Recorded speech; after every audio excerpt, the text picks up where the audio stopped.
Hello everyone, welcome to my next part of my review of the Kotobukiya 1/144th scale YF23 Black Widow 2 from the Muv-Luv series. And today I'll be going over a brief history of the YF23 and going over the parts. And so, in the Muv-Luv universe, many of our popular airplanes, jet aircraft today, such as the F-14 Tomcat, the Russians, Su-27 and Su-37, Su-47s, the MiG series, such as the MiG-29, along with the Europeans Typhoon and French Rafale. Well, pretty much, rather than giant airplanes that we have today, jet airplanes we have today, they've been turned into giant robots, known as Tactical Surface Fighters, or TSF for short. And exactly like what happens in the Muv-Luv universe, the United States does hold the Advanced Tactical Fighter Competition, or ATF for short, and it was essentially the fly-off between the YF-22 and the YF-23. And here we have the glorious loser.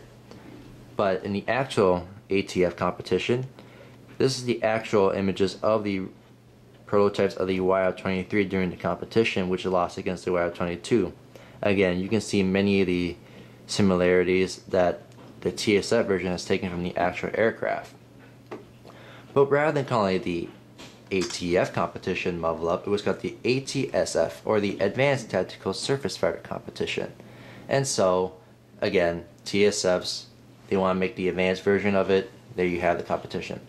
And the reason why the YF-23 lost in the first place was many similarities to the actual competition, because it did not have high uptime. It means that it didn't have enough fuel storage and consumption to stay out in combat longer, but also other things that did not fit the U.S. combat doctrine, such as the two giant swords in the back and a bunch of knives, because apparently American pilots are not taught to use close range combat unless it was a last resort. But that's the history of the TSFs and the TSF version of the YF-23 Black Widow 2, which the actual airplane never adopted the Black Widow 2 name. They just called the first prototype Black Widow 2 and the other one Spider. Well, because we never got to know the official name, well, that's kind of sad. But now for the parts review. You get 4 mount pylons back there, 2 melee halberds, which you can take any 4 of those and plug these swords in, and you get 2 assault cannons, pretty much. You get 3 tank class beta if you get the first run edition.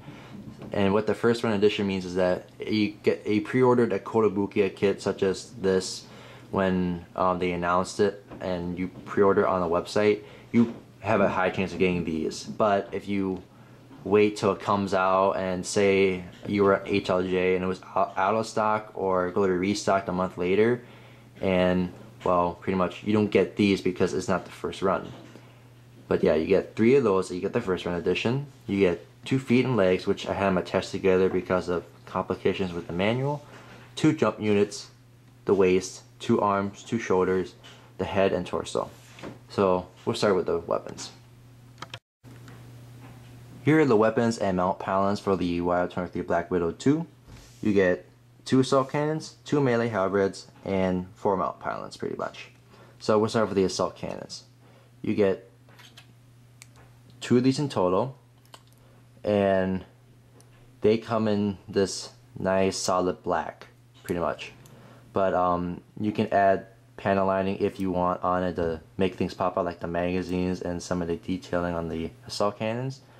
But one thing the manual tells you to do is paint the sights red, and that's what I did. I painted them red. It wasn't easy to do it with a hand brush, but I managed to get it to work. So looks pretty sweet. So what makes this very unique, unlike to the other standard TSF assault cannons used by the United States of America, they have the inclusion of bayonets attached to these assault cannons, pretty much, and spikes on here, as well as this TSF resembles a lot to a TSF that can be used in close quarters combat. This thing will help pretty much help the TSF in close range combat if it has to. As you get close to bait and you're out of ammo, well, you know what to do. Stab them. So you get 2 assault cannons.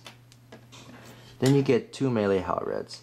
And when you first open this out of the box, they come in the same black color as the assault cannons you have down there.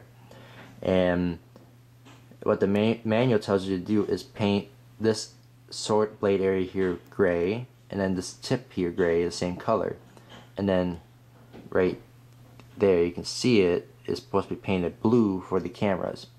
Well, I attempted that and that ended up with a failure, as it kept blotching around and you couldn't get the areas that are under the melee halberd, and also it kept rubbing off on my top coat and remove paint, so I didn't want to risk it again. So what I did is remove the paint and did, rather than paint the whole thing gray, I used gray to panel line the panel lines on here, and which makes it look cooler, but again, I wish it could have been gray. So you get 2 melee halberds, and this is the first American made melee halberds they use for their tactical service. Since they only used knives, this is like the first swords pretty much. And I have to admit this to myself, these are pretty cool. And you get 2 of these, and they can be held on these 4 mount pylons. But essentially, 2 of them are the same, but you get 4 total, because the way how they're molded, some of them on the inside will have actual holes in them when they mold them.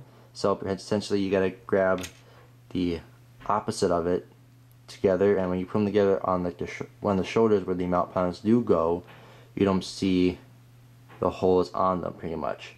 And all the mount pylons can hold the melee halberds and the assault cannons, so let me attach them on right now. So they come in very snugly. And now for the assault cannons, because of how there's no peg on here like the actual non-scale kits of the Muv-Luv series, you can move these around a bit, but depending on your choosing of how you want the kit to look and how you want them to fit onto the cannons. And I like them more closer to the scope, so then it has a straight connection, but this thing is not coming out for sure. So those are the weapons and the weapons of the 2 melee halberds and the 2 assault cannons with their mount pylons.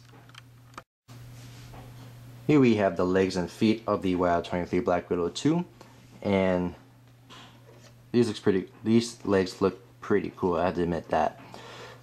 For what I did for painting, when you first get this kit out of the box and assembled, the green inside the knees there and the ones outside on the calves and the green in the ankles of the feet are not painted for you, or actual plastic. You gotta paint that yourself. That's what I pretty much did, but this green here is an actual plastic piece, and painting the greens in makes the kit pop out even more and also make the kit look more authentic to the actual line art. But for articulation, there's a ball joint inside the hip there, which attaches to the waist. For bend, from first bend here, you get that much, and your second bend, you get about that much. So you don't get a full 180 bend, but you get about a roughly 150 degree bend. Pretty good.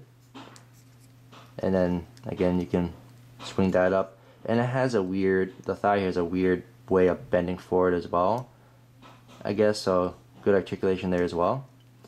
Then for the ankles, the foot can move that far up, that far back.